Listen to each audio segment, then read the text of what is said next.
Fala pessoal, aqui é Marcelo Esteves, sou fundador do FNP Finanças. Nós estamos aqui na nossa série de debates da reportagem à teoria, desvendando as finanças corporativas por detrás das notícias. Tá legal?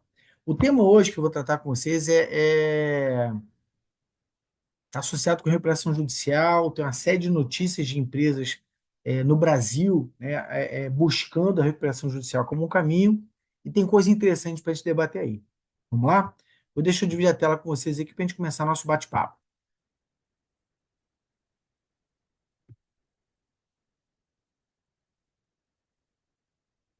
Boa! Então, nós estamos aqui na nossa série da reportagem à teoria, desvendando os conceitos das finanças corporativas por detrás das notícias. E o tema do dia, tutelas protetivas, mas eu alongo isso para recuperação judicial e o papo é bom. Tá legal? Essa é a notícia de fundo. Como sempre, eu recomendo que você leia com muito cuidado a notícia. Riquíssima a notícia, mas é aquela para você ler com a canetinha na mão, estudando os termos e você vai se aprofundando. Tá legal? Muito bom. Qual o objetivo aqui da agenda hoje com vocês? Falar das tutelas cautelares, né, como um passo anterior à recuperação judicial. Vou chamar a atenção do fato da justiça estar exigindo cada vez mais uma documentação exatamente semelhante a uma da do RJ para as tutelas. Eu te explico o porquê disso.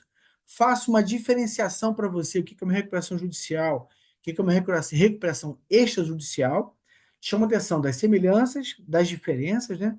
Os custos para uma RJ, já te adianto que não é baratinho, e eu fecho o papo de hoje falando sobre o caso das Casas Bahia, que é um exemplo interessante de recuperação extrajudicial. Tá legal? Deixo aqui para você o sumário executivo, tá? Se você tiver sem tempo, poder me ouvir até o final, dá o pause aqui, faz a tua leitura e você vai ter uma boa noção de tudo que está sendo dito aqui, tá legal? Mas não deixe de nos ouvir no detalhe depois, porque isso é muito importante para o seu aprendizado, tá legal? Então vamos lá, pessoal. O que é essa tutela cautelar, né? Então, a nova lei das falências, ela criou esse objeto das tutelas cautelares, né? E o objetivo em linhas gerais, é dar tempo da empresa pensar. Ela entra com essa tutela cautelar e ela trava tudo, né? Ela suspende as cobranças dos credores, né? Tem o período chamado stay period, né? Que é o período de suspensão, que vai até 180 dias. É tempo para ele pensar, é tempo para a empresa se organizar, é tempo até para poder entrar com uma recuperação judicial. Então, esse aqui o pano de fundo da tutela cautelar. Tá legal? Para que você faz isso, né? Então, você está se prevenindo contra execuções e penhoras, você resguarda o seu caixa, resguarda os seus ativos, você protege os seus ativos e, como eu falei, tem tempo de planejamento. Tem embasamento jurídico para isso, mas o grande ponto que eu chamo a atenção é que as empresas estão abusando disso. Começam a usar e abusar dessa tutela, que, de novo, ela é prevista em lei, mas está passando do ponto, tá legal? E aqui eu te chamo a atenção. Por que que agora a justiça está engrossando o caldo, de modo que você tem um aumento da dificuldade, né? O nível de exigência para abrir uma tutela cautelar está aumentando e está ficando parecido com a RJ. Para evitar abuso do direito, para você garantir a boa-fé do processo, você quer formalizar o processo de recuperação judicial, você não pode fugir, buscar pela tangente, tá? Você tem aí sim a diferença entre um e outro, né? A recuperação judicial e extrajudicial. A judicial é a mais casca grossa, né? É um procedimento formal, a empresa pede apoio para o judiciário para tentar renegociar sua dívida com seus credores todos, e o objetivo é evitar a falência, tá legal? Tem de fato uma intervenção do judiciário em todas as etapas, ele participa em toda a novela, do plano de recuperação e por aí vai. Também tem o tal de stay period, de 180 dias, ele é abrangente a todos os credores, tá certo? E você precisa da votação do plano de recuperação judicial com uma Assembleia Geral de Credores, tá certo? Você realmente chama todo mundo envolvido, tá? Isso da judicial. Quando você vai para extrajudicial, a coisa é mais tranquila. O exemplo que eu vou trazer para vocês no final do nosso papo hoje é o das Casas Bahia, que foi uma recuperação extrajudicial de muito sucesso. Tá? Então, qual é a diferença aqui? A extrajudicial é um acordo privado mais flexível. A própria empresa negocia com seus credores sem um aprofundamento muito grande da justiça. A justiça não se envolve tanto. Tá? A intervenção judicial é só intervir na hora de homologar esse acordo extrajudicial depois que você chega ao consenso, consenso, né? Não tem o controle direto ali do judiciário como é na recuperação judicial. A abrangência dele ali é só uma parte dos credores. A empresa pode escolher negociar com algum dos credores, né, deixando outros de fora. Repare que a recuperação judicial ela é ampla e restrita para todo e qualquer credor. Aqui não, aqui você dá uma restringida na novela. Né? Precisa, é claro, da concordância dos credores, né? Tem que ter o consentimento de pelo menos 60% dos credores da classe afetada. Atingir o quórum, né? Você vai homologar judicialmente esse acordo e vida que segue. Né? E ela é menos formal. Tá? Então, fico aí, de uma maneira geral, as diferenças entre um e outro. Fiz essa tabeloca aqui para a gente poder dar uma entendida com mais calma. Então, quais são as semelhanças? Né? Então, o objetivo tanto da judicial quanto da extrajudicial é recuperar a empresa, é fugir da falência. Tá? Então, você está fazendo uma reestruturação de bens, né? Então, nos dois casos, a empresa quer reestruturar os bens e as dívidas da empresa, né? A proposta do plano de recuperação, né? Então, no caso do judicial, ele tem que ser aprovado pelos credores, tanto numa situação quanto na outra. No caso do judicial, é necessária homologação judicial, né, para que você possa seguir em frente. Já na judicial, você fez um acordo, depois você vai lá e faz a homologação. Tá? Em termos de transparência ali, ele vai demonstrar as informações para o mercado, e o fato é que eles têm que ter o objetivo de um e de outro, é preservar e reestruturar a sua empresa. Tá legal? Quais são as diferenças que você tem entre um e outro ali, né? A intervenção judicial, a recuperação judicial, da recuperação judicial, né, você tem a intervenção total, ele mergulha de fato.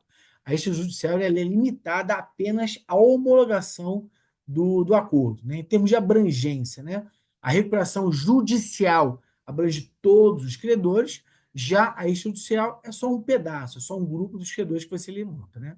O stay period ali, quando você está numa recuperação judicial, ele automaticamente suspende tudo por até 180 dias, prorrogável se necessário for, e já o extrajudicial não tem suspensão automática de tudo. Né? A empresa vai negociando ali com cuidado. Tá?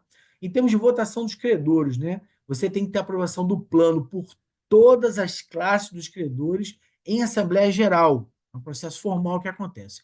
Já na recuperação extrajudicial, com 60% de aprovação dos credores de uma determinada classe, você consegue ir em frente. Tá legal? Em termos de custo e complexidade, a recuperação judicial é extremamente complexa, não é trivial, tá? E vai ter custos bastante associados. Mais à frente eu te chamo a atenção disso. Já a recuperação extrajudicial, em termos de complexidade, ele é um pouquinho mais simples e o custo também um pouquinho mais baixo. Tá? Publicidade do processo. O processo ele é público, né? E ele pode afetar a recuperação da empresa inteira do mercado. Já o outro é um processo mais discreto, reservado, e você consegue tratar com mais cuidado. Tá?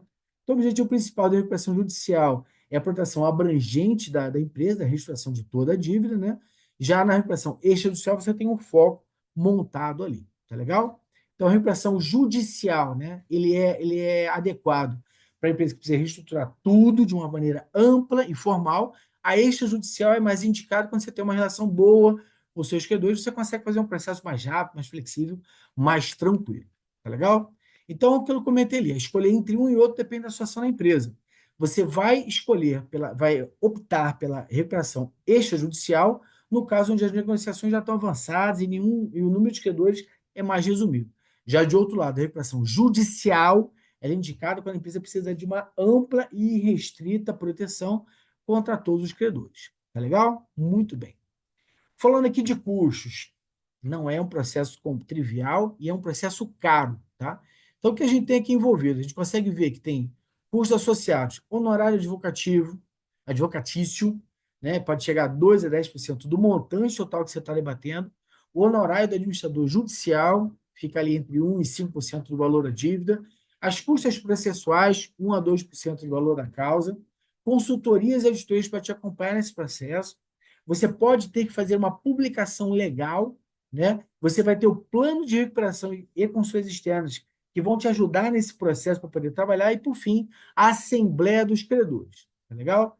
De uma maneira geral, pessoal, é caro, tá? Botei esse número mais simbólica de 1 milhão, mas é por aí mesmo. Tem uma tabela mais à frente que eu trato sobre isso. E a custo judicial vai depender do processo que você esteja tratando, tá legal? Essa tabeloca aqui mostra, fala dos custos envolvidos, né? Honorário do administrador. Dá uma olhadinha com cuidado aí. Isso, obviamente, varia muito, dependendo da complexidade do caso e do porte da empresa, tá certo? Claro que em grandes processos, o honorário é mais caro, né? E a remuneração do administrador judicial também é mais caro, e aí vai depender cada caso com o seu custo e sua complexidade associada. Tá legal? Então, o caso da situação das Casas da Bahia foi muito interessante, né? O valor, obviamente, não foi trivial, né? Então, o valor aí na casa de 4,1 bilhão, mas focado ali com o Bradesco e com o Banco do Brasil, número menor de credores. Então, eles conseguiram trabalhar bem, né? Eles conseguiram alongar a dívida no prazo de pagamento, que era de 22 meses, menos de 2 anos, para 72 meses, tá certo? Deu uma alongada boa e bacana para poder trabalhar e pensar um pouco mais calmo, né? Então, ele conseguiu projetar melhor, ele ter mais capacidade de trabalhar, um casamento entre serviço da dívida e entrada de caixa da empresa, né? Então, foi um processo bacana, bem sucedido, as Casas Bahia teve sucesso nessa conversa e é um belíssimo exemplo de recuperação extrajudicial que aconteceu aqui no nosso país. E o que é bacana, viu? Isso indica a maturidade da empresa e dos credores para esse tipo de debate. Tá legal? Então, eu queria te convidar para continuar seguindo a FNP, esteja conosco no LinkedIn, esteja conosco no Instagram. Nós temos um grupo no WhatsApp para debates e nós estamos também no podcast. Tá legal? Meu nome é Marcelo Desterro, sou fundador da FNP Finanças e a nossa missão é levar conhecimento de altíssimo nível a todo o Brasil, a todos que desejam aprender. Conto com você nessa missão. Vamos embora que a gente tem muita coisa para estudar, tá legal? Fique com Deus. Um abraço.